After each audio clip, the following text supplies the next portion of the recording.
Feeding on fear. Every day, every night, through various media, we feed on fear. We feast on it. It matters not the measure, nor its girth. We devour it, for we cannot get enough. So-and-so is coming. ISIS threatens, and we munch our muffins of terror. The nation throws billions into government and private security, and ends up more insecure than ever. New barriers are built.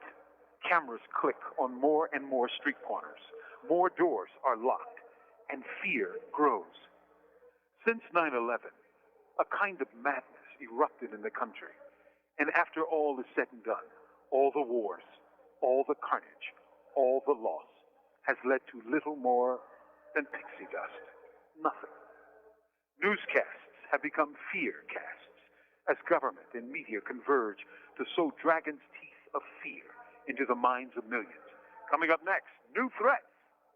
The road taken by this nation after 9/11 led to this mad, fear-drenched hour. It could only have led to this, for fear can only lead to fear. It feeds governments, it fuels media, it devours reason. Yet it grows, eating us as we eat it. And we are still not full. From Imprisoned Nation, this is Mumia Abu-Jamal.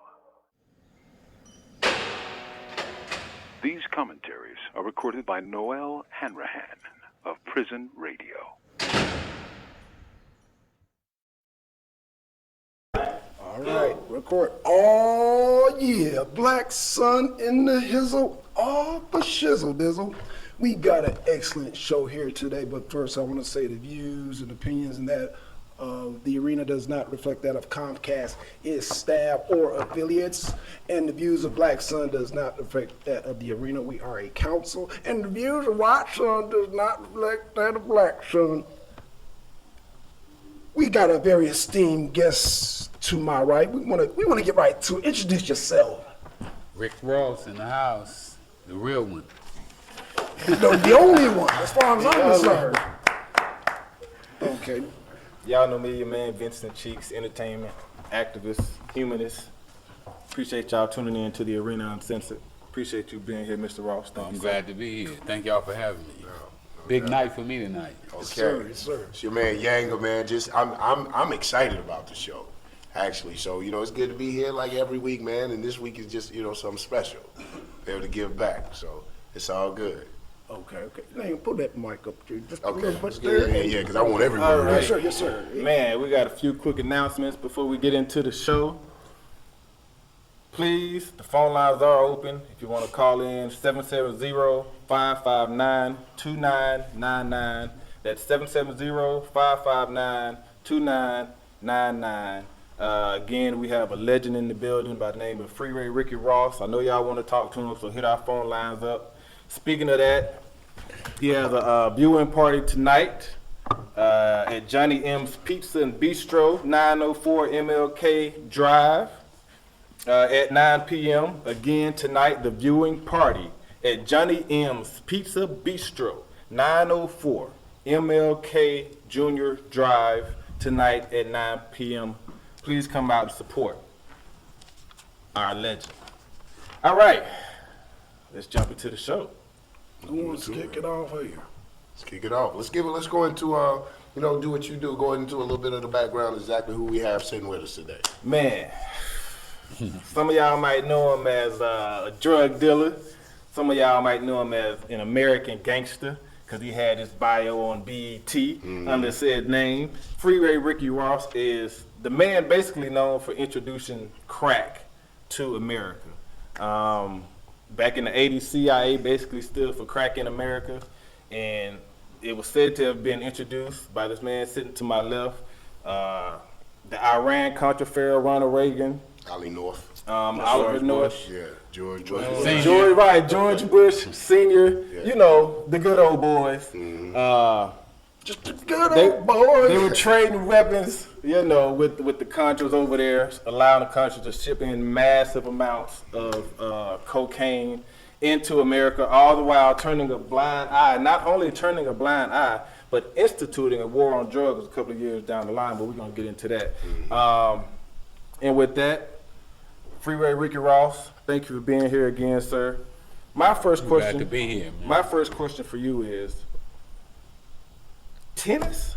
Is that true? I heard you got into the game because you wanted to play tennis. No, I was already playing tennis, man. You were playing, you had some scholarships. I had some scholarship offers. Lost some scholarship offers. Couldn't read or write, so I couldn't take my scholarship offers.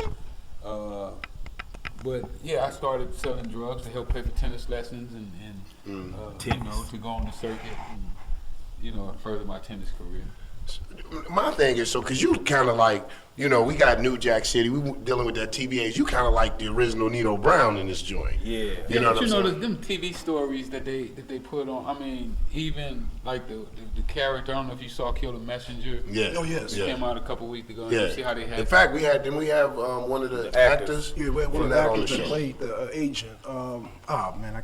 Yeah, the actor that played the agent. Was on the They show. had Michael K. Williams played my role. Yeah. Shout out to Mike. Mike was super cool, but they didn't portray me the way I see myself. Did they consult you on that? They didn't consult me on it either. Okay. So it was from a Michael whole did different though. perspective, yeah. Me and Michael went out for dinner, and we sit down and talk for a couple of hours.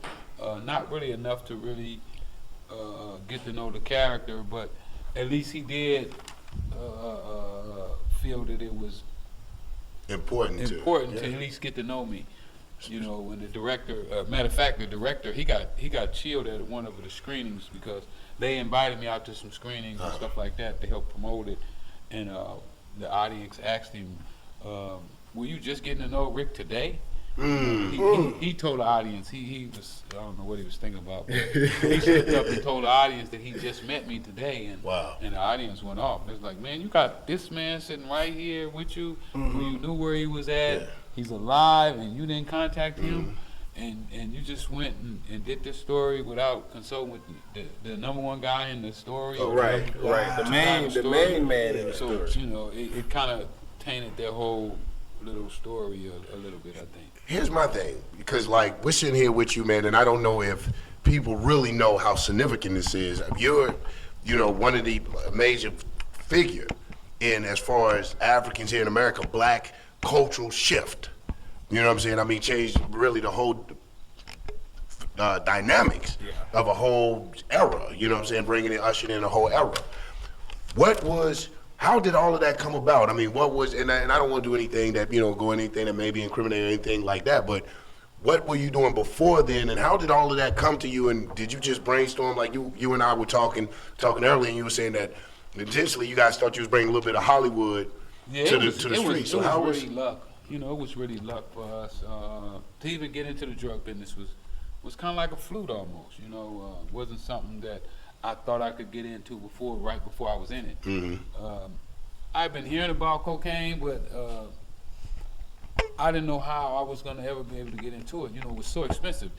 Back then, a gram of cocaine was like $325. Right. So cocaine was like just super expensive. So I never thought that I would get in it until the day that one of my big homies called me and put me down. So before that day, I had not a clue that I was going to, but I wanted to, I was curious.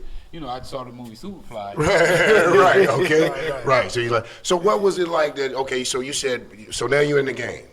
So is it like something that come in, because that really shows some, and we know we're not getting into the fact of, the moralistic aspect of it, but I'm looking at the ingenuity, the genius of it. How did you come to the point and say, you know what, I want to take this and make this, I want to bring Hollywood to the masses, I want to bring Hollywood to the people, I'm going to make this affordable. How did you come up with the whole economic thing to make it affordable, and what was the thought process behind that? I mean, what sparked that? Well, at first, I never thought about that at first. After I started getting into the business, I started learning the value of my dollar. It's funny how that came about even. My mom was really strict. She was a diehard Christian. And me and my mom have always been really close. And if you came in the house with a new pair of tennis shoes on, she noticed it. Oh, yeah. Right. Them type of money. That's that old school back in the day. Yeah. So when I started making money in the drug business, I couldn't show it because I was still living with her. Okay. I mean, I had when she found out I was having money, she found $100,000 in my closet. Dang, how do you Well, that's explain that's that? a way to find out, right? That's not like a couple hundred. Yeah. So, and you know, at that time I probably was only like 20 years old. And our house probably only cost $50,000. You know, the house that she had been working all her life to pay for probably was only worth $50 at the time. Right. So that's how well I concealed it from her and people that didn't need to know what I was doing. Okay. I really concealed what I was doing. How does it feel making that kind of money? Because I mean, me myself, I grew up poor. I grew up in the hood. I've never had money. I've never sold drugs. You know, I had friends and relatives that did it or whatever. But me personally, have never had money. So what was it like being 19, 20 years old? And like you said, you stashing $100,000 in the house. And then at one point, it says you were making up to $2 to $3 million a day. It felt wonderful. I mean, it's good to be able to buy and help anybody that you want to help. Right. You know, to put in the gas station and you look up, everybody in the neighborhood is putting in the gas station because they know they're going to get their cars filled up. And, you know, people know that their rent is going to get paid and that their son who's in jail, his lawyer's going to get the money. So you was doing you were doing things like that. Yeah. I mean, you couldn't get the kind of admiration that I get if you don't do those kind of things. So it was like a modern day Robin Hood then. I mean, that's what they said in the first time that I ever read a newspaper about myself, is that I was a modern day Robin Hood. Yeah. Or that's how the neighborhood looked at me as a Robin Hood. Absolutely. I know when I was coming up, you know, I'm not gonna front. You know how the sports dudes, when they on the court, they holler out, you know, shoot a jump shot, Jordan, I'm Dr. J, you know what I'm saying? When I was coming up, that's when we were hollering your name. I'm Ricky Ross, you know what I'm saying? Rick Ross, nigga, you know what I'm saying? That type of thing. So we were, you know, for us brothers that were in the street and doing our thing, you were like our legend, you know what I'm saying? That's why it's a real honor to be here talking to you now. And it's kind of still like that. You know, I get love all over I mean, my book even, you know, the people that are reading my book. Hold that up. Yeah. The people that are reading my book are street cats, you know. Cats who don't read, cats who haven't read, you know, cats who've been to prison. They've been supporting this book, and you know, the book has been ranked as high as 10,000 on Amazon. So we can cop that on the Amazon. Yeah, you can get on Amazon. Cop that piece there. But you can get on rickrossbooks.com too. So okay, so I'll holler that out one more time, brother. rickrossbooks.com. Don't miss that one. Okay. Amazon is cool. Right. Hey, Amazon is cool, but they're gonna take a cut. Right, but rickross.com is better. Support black business people. Exactly. Now you said the first book you ever read. Share that with the audience. You said the With first. Malcolm X. Now, what inspired you about Malcolm X? You know, we black nationalists, so we like. Well, I didn't know who Malcolm was. Oh, really? No. I was in prison when I found out about Malcolm. Wow. Okay. So who were your heroes before, your heroes and sheroes before? What kind of upbringing did you? Because a lot of people would stereotype and say. Superfly. Yeah. Oh, right. Yeah. Black exploitation for you. Mac. Yeah. Tookie Williams. Yeah. Oh, Tookie. Oh, Shout talk out about to Tookie. Tookie. Well, you know, Tookie grew up in my neighborhood. What? Yeah. Tookie was a big homie. Okay. Tookie, Tony Stacy. Matter of fact, the guy that Shield just killed a couple weeks ago, Terry Carter. Yeah. I've been knowing him since I was 17. I knew Big Puddin', Yeah. his partner who started the Bloods. Yeah. Those are the guys that I looked up to when I was coming up. Oh, okay. So it was all really like a neighborhood thing. So now let me ask you, because when did you first know that this whole thing was that the government was behind? Did you know that from the inception, or did you know when did you realize the government was in on this? I went to trial when I find out. So wait a minute. You mean to tell me that black people ain't got no boats? We ain't got no airplanes. You don't think they were part of that rigging? Okay. Well, I don't know about all that. You know what I'm saying? If they was a part of it or not. But Okay. When I was coming up, it was like, where it's coming from, I don't care. Right. Oh, Getting that okay. paper. Okay. Keep it coming. Okay. Keep it cheap Yeah. and keep it good. Okay. So when you met, what was his name? Blandon. Henry Corrales and Blandon and those guys, the Nicaraguan drug suppliers, you just thought they were just drug dealers like you, but maybe on a higher scale. More connected, you know. They were from foreign countries, so I figured automatically I knew the cocaine was coming from a foreign country, so they had foreign connections. You know, never did I know that they was Yeah. had That- the White House connection. Right, the real connects. Yeah, Right. yeah. So you never I mean, like- who would believe that a kid from South Central LA, as poor as I was, Right. tied into the CIA and the White House? Right. Well, we had a rally not too long ago, and we met one of the OGs named Stone, and he said that the agents call out people by name, your name, his name, and it was some people that they knew that was selling drugs in South Central, and so they knew who to go to and who to, Right. you know. So did you distribute the have, drugs before to. they really came to you and brought it to you like that, did you have a little name for yourself? Not really. I mean, you know, I worked my way up. You know, I Yeah. started with $125. Man. So they couldn't have just, you know, eventually, as my money started to grow, my name gets bigger and my reputation gets bigger. But I'd already tied into the Nicaraguan connection, you know, when I was buying, you know, $1,000 worth of cocaine.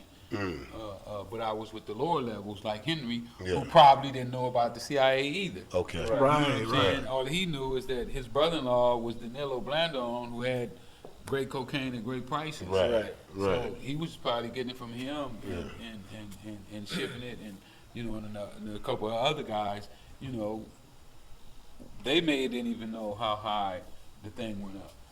So have you ever felt at any time like you were a government pawn, like being used in the little silly political games they play? I feel more so that the whole black community has been a pawn. Wow. Talk about that. That's right. Talk. That's real please, talk. please expound on that, sir. Yes, Yeah. please. Yeah. Well, you figure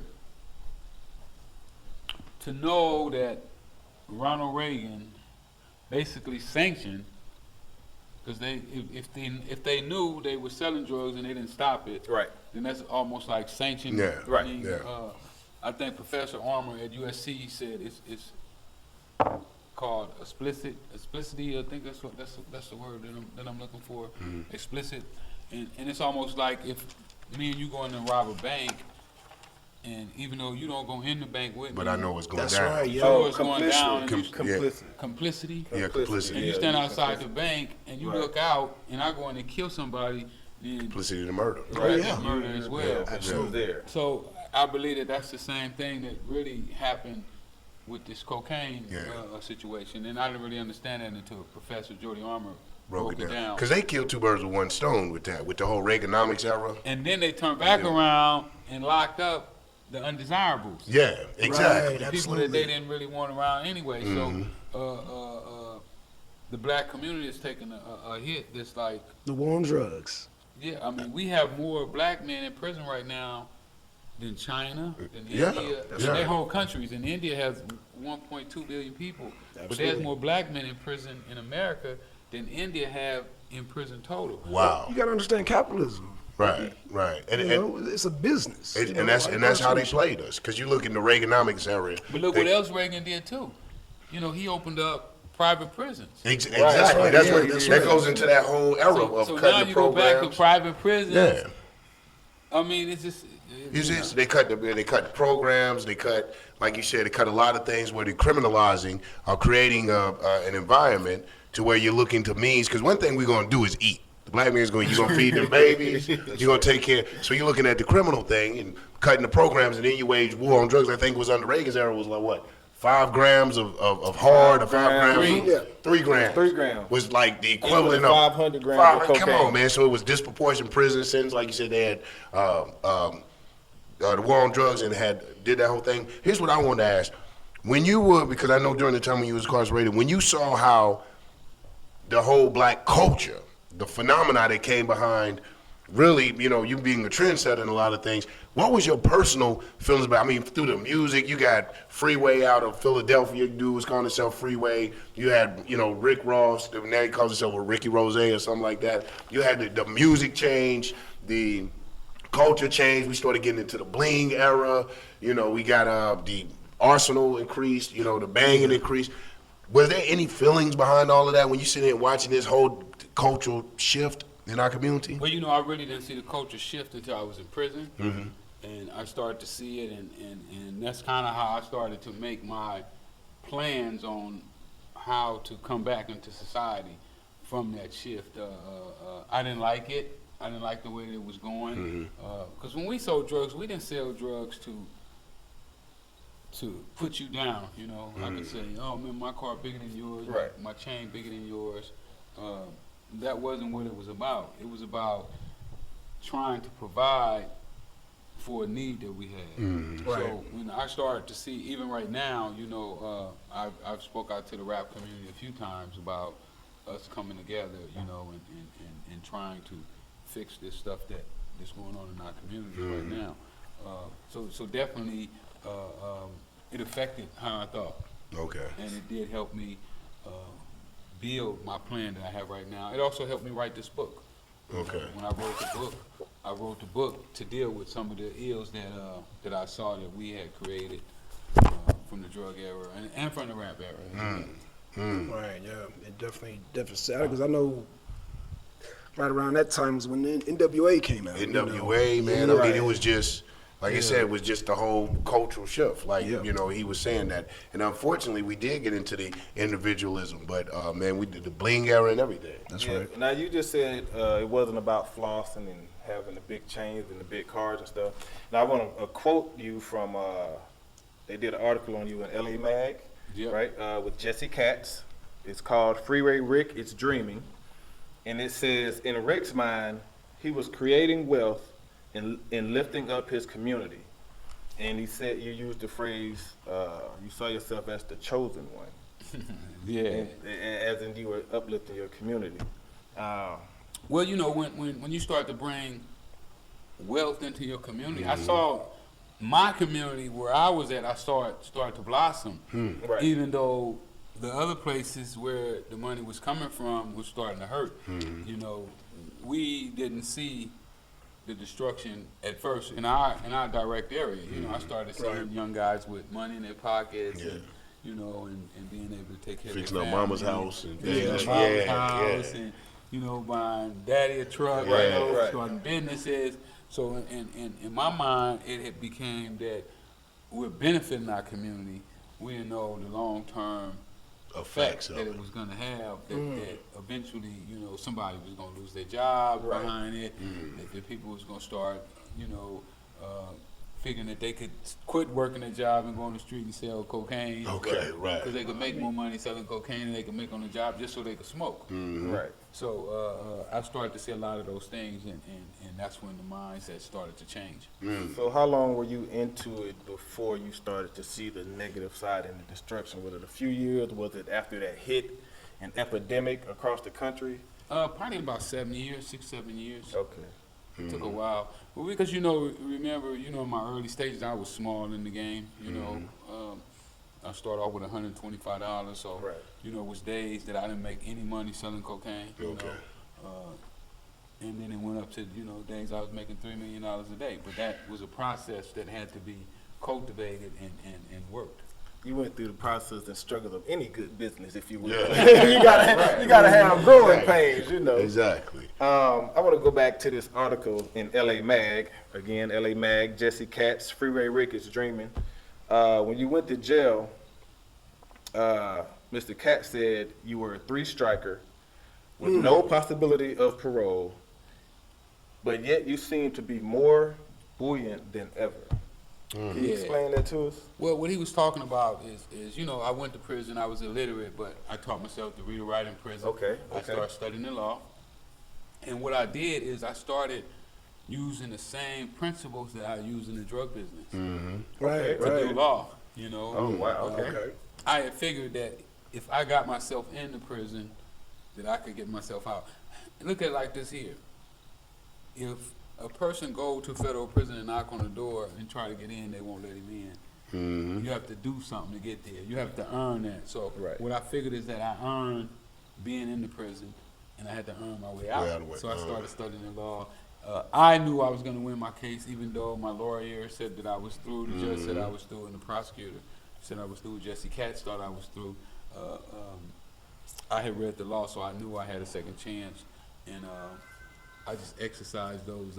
Wait a minute. Right. I'm like, well, didn't those same people read the same laws and they still wrote you off? So what Good gave you the question. strength to overcome You know, I used to say that too. You know I what? was wondering if they was illiterate. And let me ask, right, and let me ask something, because you got some doubters out there like Gideon say that the law doesn't work for the black man, and we got some naysayers in our own race there. So how Well, do you overcome that? I mean, they do taint the law against us. Don't get Okay, it Right, okay. yeah, definitely. A black guy and a white guy go to court for the exact same crime That's with true. the exact same background. The black guy's gonna get more time. Yeah, but how is it that you're a convicted felon, you're able to go in the courtroom and do motions, or just And you basically told everybody that lawyer's wrong, judge, you're wrong, Yeah.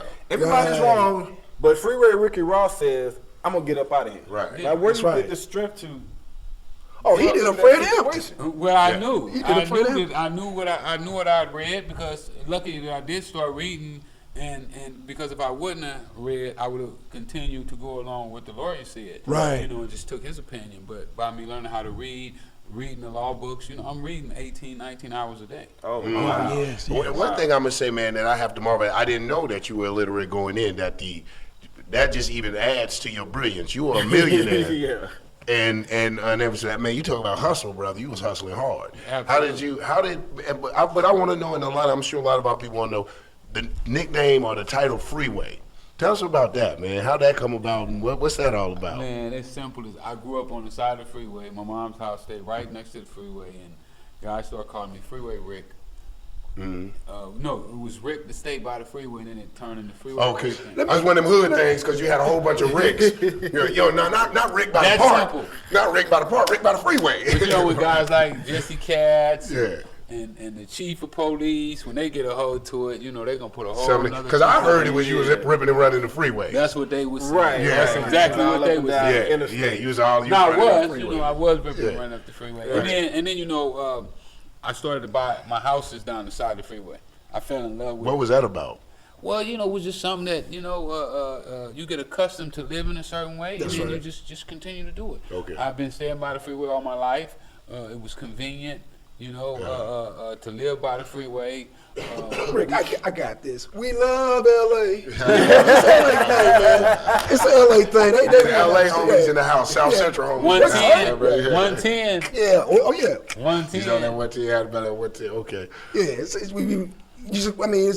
just a nostalgia. Yeah. In your Yeah. hood, you know what I'm saying? Yeah. Like I grew up down 112th and Butler.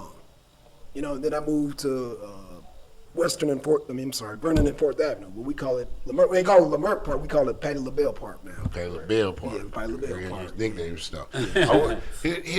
I'm sorry. Go ahead. I just talked about you did 20 years in federal prison, right? Explain to the people how that went down. How did you get caught?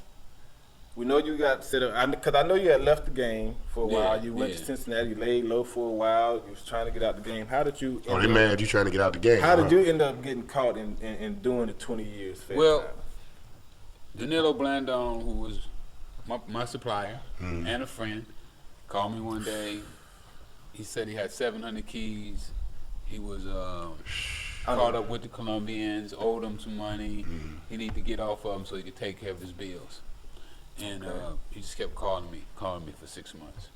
And finally, one of my little homies was with me one day, and he got a whiff for the conversation. He's like, man, I need to connect. Right. Man, hook me up. Yeah. So next thing you know, I done hooked him up. Yeah. Then she hand him that bag of money, and then the helicopters go up in the air. Yeah. And people start putting on vests and cars. Right. You're You're like, like, man, what when the- nobody sitting right there. It's not come right. It's like, what the right. Where he come from? So next thing you know, we got squad, helicopters hovering around in the air, and it was an ugly scene. What was your reaction when you found out that the government was involved? I can just imagine. I didn't sitting in believe court. it, man. I didn't believe Yeah. that. When Gary wrote that story, I was like, Yeah. No way. So what made you finally come to the light and realize that? the CIA put it in writing themselves. well, when you get it from the horse's mouth, Wait a minute, no, wait a minute. I don't know if you remember. We had one of the CIA, the chiefs of staff, CIA, come down to South Central and try to straighten that No, up. that was the CIA director. Oh, the director, right? George. Right, and so Bush, he tried. Bush Senior. Yeah, Yeah. he tried to clean it up until there was a sheriff in the office said, "Man, we've been spying on y'all for the whole time. Y'all they bringing gave drugs." they gave it to that dude, man. My What? brother Yeah. gave it to him. My crimey Chico, who gave the bag of money. Yeah. He gave it to him because Deutsch told South Central LA, look what they did. In our case, the CIA turned a report saying that the CIA had no involvements with any of us, with me or Blandon. Right. Then when he go to South Central, 3 or 4 weeks later, he says, "Oh, we're doing an investigation. We don't know That's what good. happened, but we're gonna give you guys the facts." So when he says that, Chico is sitting in the audience. Chico got out on bail. So Chico stands up and say, "Man, you sitting here telling these people that you're gonna do an investigation. I got a letter right here say your investigation is already done, and you found no evidence." Oh, they went crazy. Oh, yeah, Oh, you'll see yeah. it tonight on the doc. Oh, We got that man. footage on. Plug the doc again for us. We got that footage on the doc. The doc is called Freeway, Cracking the System. You can get it on Al Jazeera. I don't know what channel. Out it is. is America. Yeah, Al Jazeera America. Yeah, I don't know. I don't know. We have to look it up. 10 o'clock tonight. Make sure y'all check it out. It's dope. Don't forget the viewing party at Johnny M's Pizza Bistro, 904 MLK Junior Drive at 9 p.m. Right. Man, come out and support the brother, man. You hear his testimony, his story. Get a book. I'm Yeah. gonna sign- Get the I'll be book. signing these books. You know what I'm saying? Get Yeah. you one. I got a few of them with me tonight. Y'all better get them. Every Yeah, time I man. come down, they sell out. Mandatory. Get the story The Ghetto right Bible. from it. They call it the Ghetto Bible. Oh, that's what they call it. They call it the I know I had Ghetto to come Bible. back. I had to come Well, back. you know, I when I wrote this book, man, you know, I mean, I done got some criticism about it too, because some people saying, well, you're teaching people how to sell dope better. But I believe that the same skills that I use to sell drugs can be transferred to any business that you go into. Because selling drugs is just a business. It's a business. Yeah. It's a business, and I'm glad you said that, because I've only seen maybe 3 or 4 of the American Gangster series, but the one thing I walked away with after watching each one, and yours was the most memorable, and Frank Lucas, the one thing I always walked away with was these men have brilliant business minds. If they just only took it and applied it, you know, to positive things. So what do you tell Well, he youngsters did. today? He did apply it to the community, but it's just that. Well, I mean, That without, was a bad without having, It was a bad product. without the selling of the poison to I'd the like to people, know a that little bit part. about your upbringing, man. A little bit about moms. Was your father in the house? No, A little bit. my father wasn't there. My mom and my father broke up when I was 4 months old. Okay. You had siblings and things. Yeah, I had a brother and a sister, and Right. then I had 3 adopted brothers and sisters. So mom was strict. So you were raising, because I'm saying, like I said, man, I'm bad. I'm like Mom blown was away to know diehard that you're. Christian. Yeah, that you. And she didn't bear the strap either. You know. Okay. Right. Yeah. Spare rod, spoil the child. Yeah, type she thing. wasn't one of them. Okay. Oh, so you didn't get spankings or nothing. No, like we that? got spanked. You got. That's why I said Yeah, she did. Yeah, spare the rod, spoil the child. that's how South Central, baby. How did you? How was it like? What was your school? Because you say it was the whole illiterate thing. Would you drop out of school? I dropped out how in was? 12th grade. Oh wow, in the 12th grade. I was able to go through because I played tennis, so my teachers and my tennis coach would always go to him like, we need Rick to be eligible for Yeah. the tennis team. That's right. Oh, so they just kind of bumped you through. Right, so I go through a C, so moms ain't complaining because the report card is passing, you know. Yeah. Where's Arthur Ashe from? Give me a second here. 770-559-2999. Y'all call in. Go ahead. Man, Yeah, I'm sorry. where's Arthur Ashe from? Is he from I think he's from Richmond, Virginia. Richmond? Because I'm And trying to raised in figure. St. Louis. I'm He's trying to raised in figure St. out Louis, so. what it is with California with gangs and tennis. You got Serena and what's her name? Serena, Venus. yeah. Venus and Serena. You got Rick Ross. What's with the tennis thing, man? Well, you know, it's funny because the same guy that taught me how to play taught Serena's taught dad how to play. Yeah. Oh, wow. Yeah. So, this But did guy- they have like athletic centers or community centers that No, this they was got just? tennis courts, you know. Yeah. And you know, tennis is a profitable business. I think Yeah. Venus and Serena work $300 or $400 million. Oh yeah. Absolutely. Oh, So, you know, they did real well with it. yeah. Yeah. Well, let me ask you. Arthur Ashe did well too. Yes. I mean, he won the first paid tournament ever. Okay. Yeah, he broke a whole lot of color barriers that a lot of people don't know. You know, he's the first person to wear a color outfit on a tennis court. Ah, see, I didn't know that. Yeah, so we get some when they biscuit was- for y'all bringing it. They was you know, wearing all white. You know, Arthur Yeah. went out there with some color in it. Bring some flavor, a little bit of flavor, Right. our flavor. Right.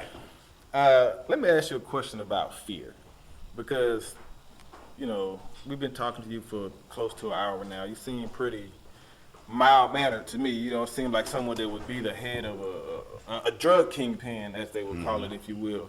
So you didn't have a certain level of fear in dealing with the neighborhood street gangs, for one, and then dealing with, I guess what you could call huge drug suppliers and drug dealers from another country that were part of huge drug cartels. Like, you didn't have any anxiety about being in those type of situations day in and day out, or was it just, I'm making all this good money, I'm liking it? Well, that's what the gang members and stuff. I grew up with them. Right. We went to school together. Those were my friends. So Okay. To me, they wasn't gang members, and they were gang members, but it wasn't negative to be a gang member. You know, I looked up to Big Took. That was, okay. You know what I'm saying? I looked up to Raymond Washington, to Tony Stacy, to Big Ard, and to Putin, to Terry Carter. I looked up to those guys. So to me, it wasn't dangerous to me. You know, those are my big homies, and, So you and had the no other problem ones was crossing my the- little homies. Right, Borderline, with that like- aspect. Yeah, well, I never Yeah. gang banged because I played tennis. I never chose sides. Right, I stayed okay. neutral. Oh yeah. Even that's though So I stayed in a Crip neighborhood, they would tease me sometime when I'd be with the Bloods, and Right. the Crips would tease me when, like if I was over hanging out with the Bloods and come back over with the Crips, they would tease me, but it wasn't like where they would try to do something to me for Right. being See, over there. and that's a totally different perspective for me, even, because anytime I hear about Bloods and Crips, it's just straight violence, and you can't be chilling with this group and then go chill with that group. You got to pick a side, or it's basically death. You know what I mean? Like, that's. Well, it's funny that you say that, because a school teacher just read my book the other day, and he was saying that my book is going to be great for kids to learn about gangbanging, and how when you choose sides, you kind of lock yourself out of a certain part of society. Not only that, it's hard to have family reunions. Yeah. When you choose a side, too. Right. So I've had I family. mean, and they get into that, but I like what Freeway is saying, when he goes back to about helping the community, because a lot of us that started out, and a lot of us that were in the street tribes, what they call gangs, that's what we were community organizations. You know what I'm saying? It was about holding down your hood. It was about, like I've said before, making sure cats from this side don't come and just terrorize your neighborhood. Exactly.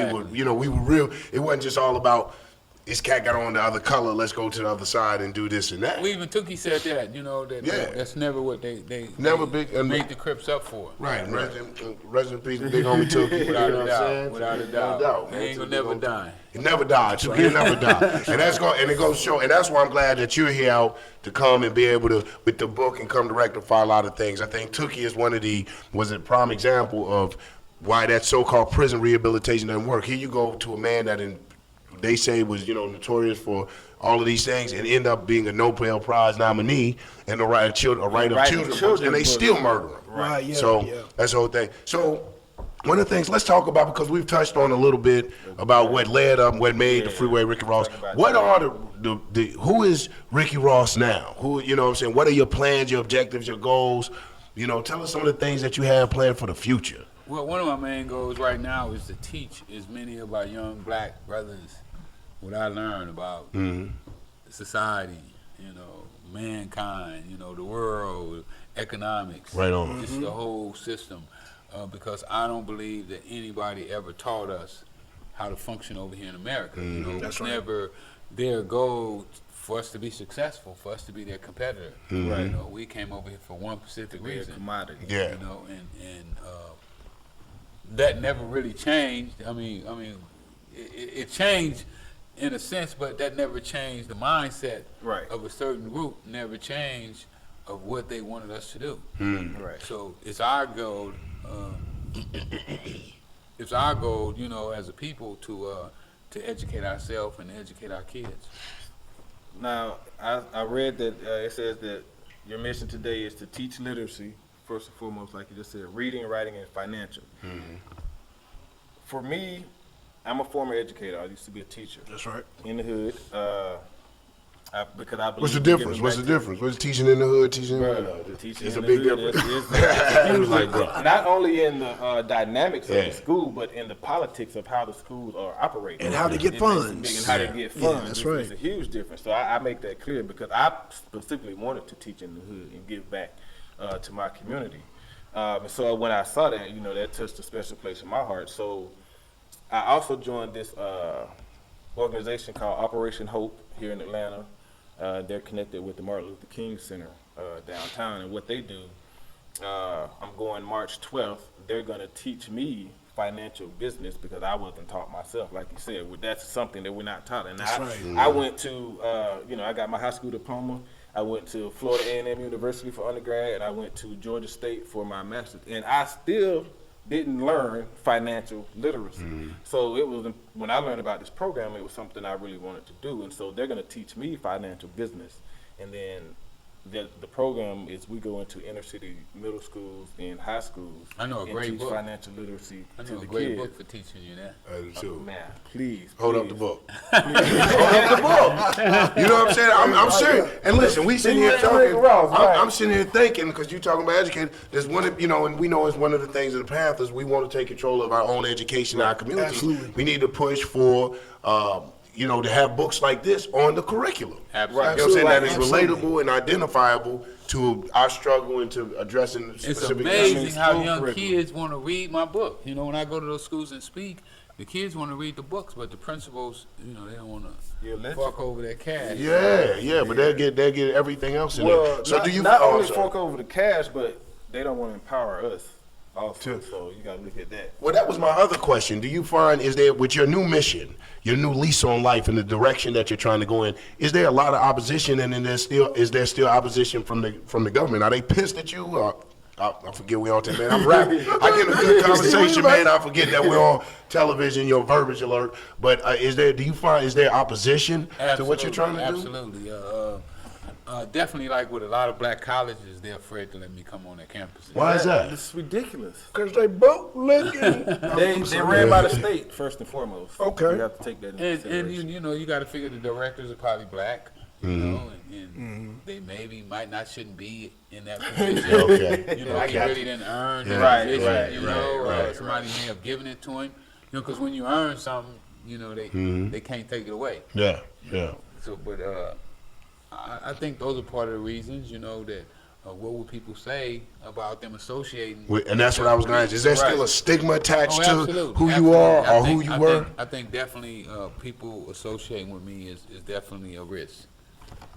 Well, I'm your homeboy. I'm like, let me slide. I'm like, I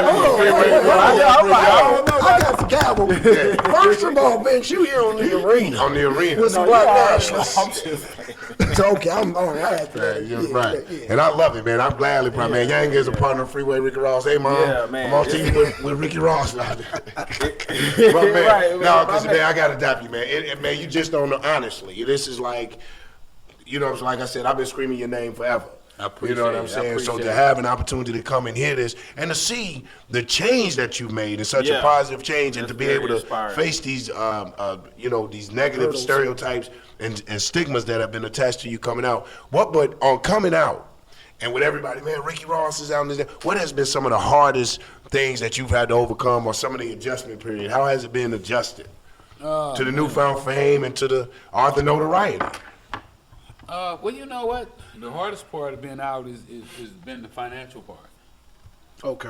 Not having. That's funny to hear, because we talking to a former millionaire. Yeah, but I ain't a millionaire no more. right. Jail will do that to you, people. Pay Capitalism. attention. To not have the Capitalism will kind do of that to money that I used to have, and to be able to do the things, that You used to doing it, right? when I want to fly, I used to just go. Okay, right.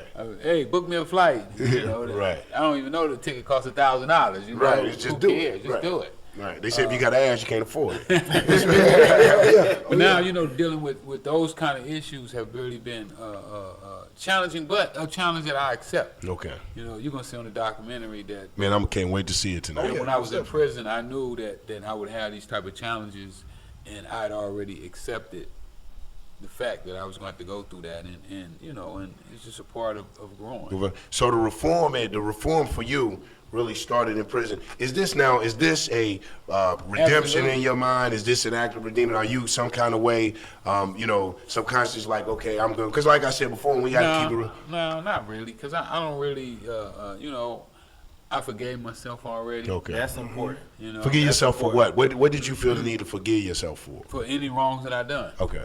You know, That's just like a dang Christian boy, don't know what he. What Forgive did, himself, but- boy. Just pray, boy. I tell y'all Forgive religious the folk. atheist, so Yeah. forgive him. He don't know. Go ahead. I'm so good. I'm But that's sorry. important. Forgiving yourself is important. yeah, you got to. If you don't forgive from your yourself, past. then you know you'll walk around and you'll continuously beat yourself up. Right. For something that you done. But I'm one of the people that if I spill milk, Yeah. I'm gonna be trying to get the glass Right. up. That's what's up. So don't nobody cut Cut their this foot. up. Well, listen, that's your next book right here, and you heard it from Younger Man, self-motivation, a motivational book. This one is a motivational That's a book. motivation. Tell us a little bit about what we will find in that book. Get in this book. Freeway Rick Freeway Ross, Ricky the Ross. untold autobiography. You see it with From the camera. from Ricky Ross. You understand what I'm Ricky telling you? Ross. Not these That's other right. people writing From about the horse's mouth, Ricky Ross, please. right? Well, you're From gonna the find out himself. about how a guy wouldn't quit, no matter what circumstances Tenacity. he come in. He continues to look for a way to overcome that situation. So you got all the legal maneuvers in there. Not really legal maneuvers. How you gonna write a Oh, book and yeah. don't have no legal maneuvers in there? That's what I'm interested in there. Well, that's gonna be the next one. Okay. I already started on the next one. So this is a book of True businessman. triumph over tragedy, of Exactly. overcoming the whole nine. And, teaching yourself how to reading over a Yeah, of that's books big. before I Yeah. left prison. That's big. Yeah. And all the books I read was all business books. Like I said, the stuff that's happening with me right now, a lot of people might look at it and say, oh, he's lucky, he's fortunate. Yeah. Even I spoke at schools before, and kids would tell me like, well, Rick, aren't you having success because your name is Rick Ross? Yeah. And I would be like, yeah, but you can't take away the fact that I read over 300 books. Right. At all. And then I used to write 100 letters, 200 letters a week. So I think that's important, what you're just saying here, because the fact that, you have become a myth.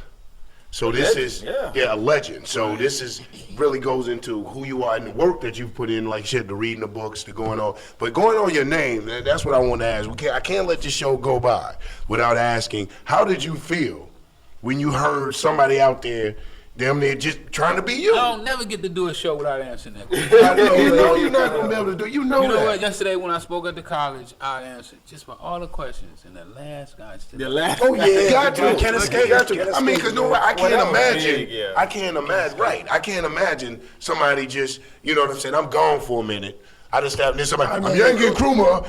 And out there rapping. I'll be like, what? So I mean, everybody wants to know. I mean, what's going through your mind at this point? Like, this Negro is not just to take my name. He's trying to be me. Yeah. Well, it's a double-edged sword because it's flattering in one way. Yeah. Right. Did he put some money on your books? He didn't put nothing on my books. Damn. And then it's disrespectful because he didn't contact me, or Right. he didn't put no money on my books, or he never showed any type of homage. Well, he probably thought you was just going. But see, that like same stuff everybody got him in else, trouble like with, the the, river, with, the, you know with what I mean? growth and development. Same Right. stuff got him in trouble with the Gangs of Disciples. Well, he just need to chill on that. So, but you say it's flattering. We cut you off as a double edged, so it's flattering in one way, it and it's is. disrespectful. It's in another. both. When Yeah. somebody, say for instance, if you was a guy and a young lady named her son after you, Yeah. that would be flattering. Yeah. Like, oh, she thought enough about me to name her. Yeah. But now you got a grown man Right. who names himself after you. Making dollars off your name. So that's even a level higher than a woman doing Right, it. yeah. You Right, know, because if my woman named my child after another man, I'd be like, hey, Oh man, and then when you're going in, like we see the positive change. We see where you're going. You're an author now, published author. Again, Freeway Ricky Ross, the Untold Autobiography. You can get it on RickyRoss.com. You And can a get producer, it. You really. can get it on Amazon, but RickyRoss.com. is Really, gonna I'm a push it. producer of that documentary that they're going to see tonight. On Al Jazeera, okay. produce the Absolutely. documentary. So Absolutely. here you've come home from, like I said, triumph over adversity. You went through all the things you named it, and you're now a positive role model. You know what I'm saying? And I will say out there a role model, not even just for the younger generation coming up, for us older brothers that grew up on your legacy and read about you and kind of looked up to you and immortalized you. So to hear, how does it feel to say I'm going in this direction, and then someone using your name and it's all about the former you, basically. Yeah, I mean, you know, it's hard, but at the same time, you know, you got to move on. Yeah. You know, you got to deal with that. You know, I sued him. Okay. Lost Yeah. in court. Yeah. Did you win? No, I lost. Oh, you in lost. court. Okay. How'd you mess around and lose? How do you lose a lawsuit with somebody using your name? Man, the courts, yeah, you know, Dang it. Warner Brothers Universal. Oh, okay. That's that Bugs Bunny money, baby. Warner Brothers. You heard of them? Yeah. Right. Now let me ask you this about Al Jazeera, because that's not produced in the States, correct? Al Jazeera, it's Al Jazeera. They have an America. Al Jazeera's America. Oh, wait, they do have one in Al America. Jazeera's America. Okay, because I was thinking that you had to go To the Middle East. outside the realm of the United States to get any type of backing because of the. Well, we did almost in a sense because they're kind of outside of America's way of thinking. Yeah. Right, Yeah. right. That's what I'm saying. Like, I know you. The government ain't trying to help you do nothing positive here. You know? Well, and not even that, because they not even want you to keep bringing up the fact that they were responsible. Right. They trying like that. He go again, bringing that back up. You know. So we kind of did, but we did the movie independently. Okay. The movie was Okay. done independent, and then Al Jazeera came on after it was the already. movie where you talking about the director didn't know you. Is that the movie you talking No, about? no, the one that's coming on Or tonight. the documentary. It's a documentary. Right. It's a docu-movie. Documentary. Yes, It yes, I looks love like it. a movie. It's gonna look like a movie when Okay. you see it tonight. It has that type of quality. It's not a low budget documentary. It's Oh just, man, I'm sure messing with Al really, really Check Jazeera. that out. Now, So what would you say to young brothers out there that say they out there slinging drugs and you know getting that fast, quick money, and they say they use you as their role model to get into the game and do the things they do? well, you know, first thing they do is get this book. Get Right on. the book, Get your people. head start. You know what I'm saying? Yeah. Go get your book. Get your head start. Know all the ins and outs. Rick, I might have to ask. You definitely gonna have to do a part 2 showing the legal, because you know there was a political prisoner by the name of Abu-Jamal has a book called Jailhouse. No, I read this book. Oh, you know Mumia? Come on, man. Okay. You ever read They in the Jailhouse same Lawyers? category. I didn't read your house lawyer. Okay, because a lot of brothers want to know how like me, I'm interested in that, because I mean, you're talking about a United States Yeah, the government. penal system. Yeah, That's And that is big, but I that's real think big. one of the biggest things, especially looking to the demographic that he's coming, you talking about a lot of young black males, to have somebody, one of the things I'm big on in us being black nationalists is having one of our own. You know what I'm saying? Be a hero, like I said, overcome these things, to have someone that has actually, you know, a conspiracy has taken place in America to be responsible for such a phenomenon in the change of culture, and to know the mindset, you know what I'm saying, the perseverance and what it took to get through that and how it felt. Because I like to know, you know, how it feels to come from, like you said, you coming from being broke to having millions of dollars thrown at you, and how you maintain the level of doing for community. Was that something instilled in you and your mother, from your mother, that you know you do for your people, despite the product? How did you maintain a thing of not going over the edge and getting into individualism and the I'm bigger than you type mentality? Just total corruption, basically.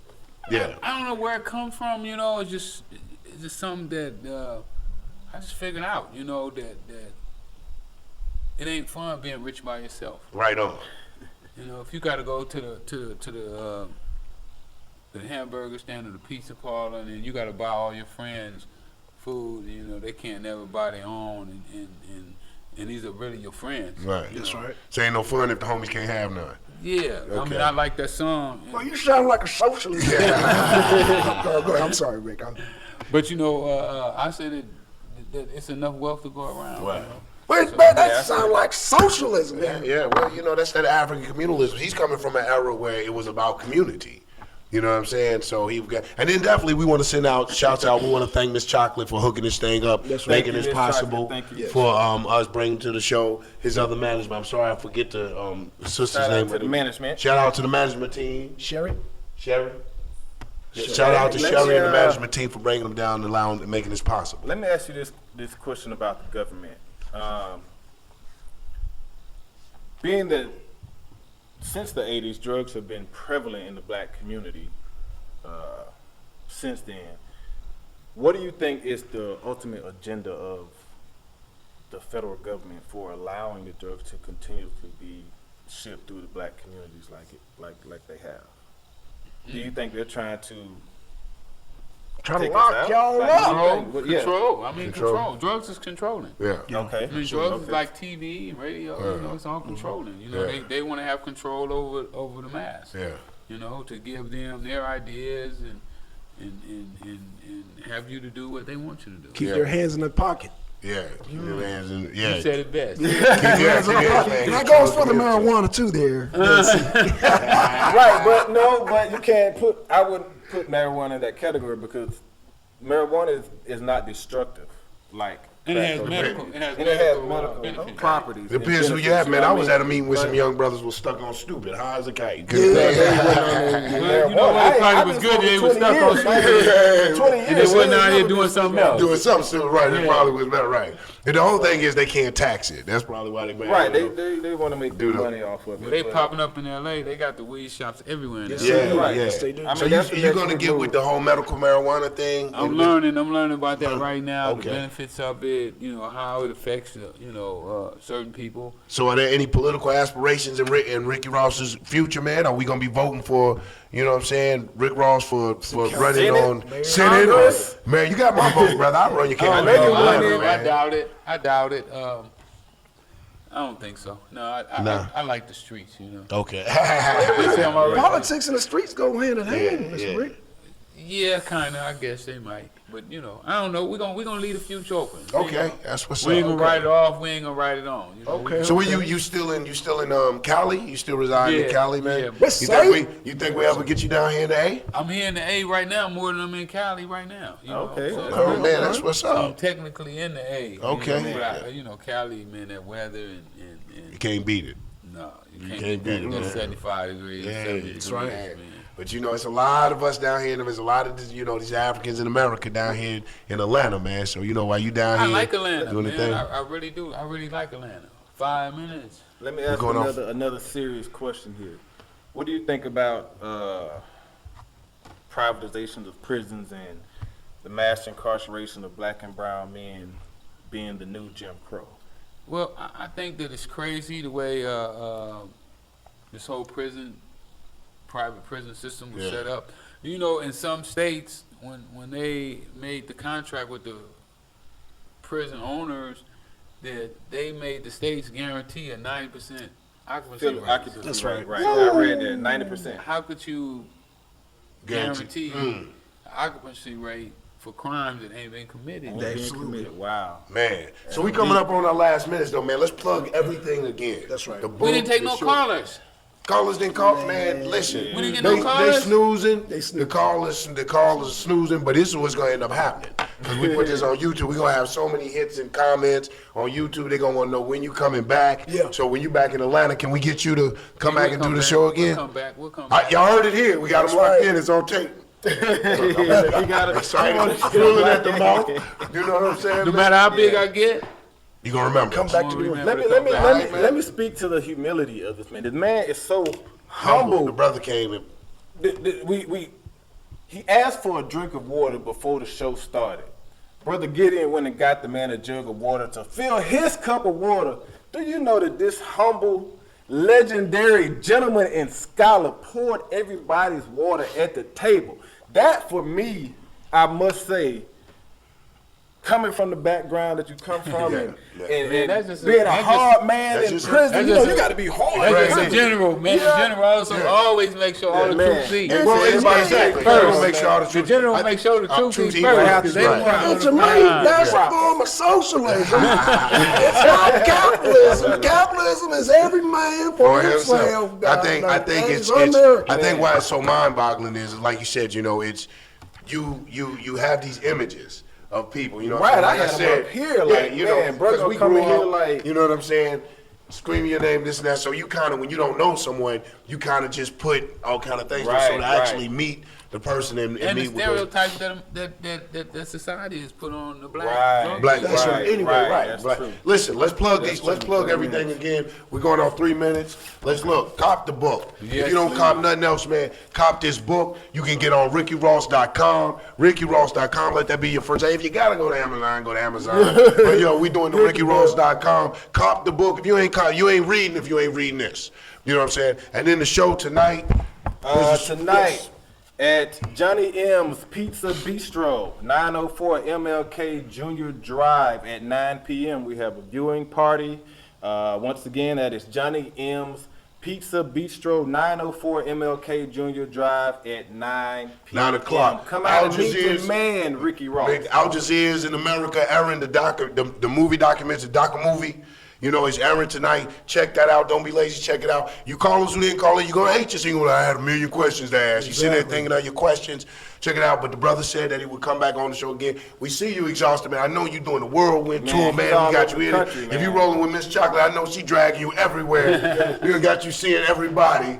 You know what I'm saying? Yeah, we busy, So, we busy. Hey, man, Any closing stay busy. statements? Oh, yeah. Any closing statements? Also, you know, we're Please doing close out. a talent show Oh, on Wednesday. where? Called Atlanta's Next Up. Man, Man, check that okay. out on Oh, Facebook please. I do music and and stuff. get the man. address. We're Please. looking for artists, man. Come out. Okay, well, we got two artists right here. He does spoken word and he does little artists. Yeah, you got the flyer right there. That's Yo, the this is a flyer. flyer right. Can we get some love on man, this? please. Yeah. Come yeah, check it yeah. out, man. Oh, You doing that? Are you one of the judges? No. I'm gonna be the one who helped put the one who wins. I'm gonna help put the album together. Oh, you oh, man, I'm trying to get us you got snap. Production by Freeway. Ricky man. Ross, Yeah, I'm man. gonna put the Hey, album come out. out next Right. Wednesday. When is this? When it come out next Wednesday? Tell yo, Atlanta, you know y'all full of artists. Wednesday at Suede Lounge, Wednesday, 257 Trinity Avenue, Atlanta, Georgia, 30303. Starts at 9 p.m. $45 to the get in the fourth, show. and I gotta do that because March I'm on my 4th. way to Selma. I got a speaking event in March Selma, 4th. so I'm gonna rock that. Then head out to Selma. In fact, They I gonna heard do you the doc. gonna be in Selma. Yeah, I might be down there. Yeah, They gonna man, do the I doc heard down about there. that. So I'm gonna see you down there, man. Thank you for tuning in to the Arena Freeway Ricky Ross. Thank Freeway you for Ricky being Ross, here. my man. And next week we're going to deal with Craig Staven Hicks and that ISIS. Craig boy. Steven, racist, atheist Hicks. That's right. He's atheist, so we out. And ISIS. Please. Peace. We out. All right.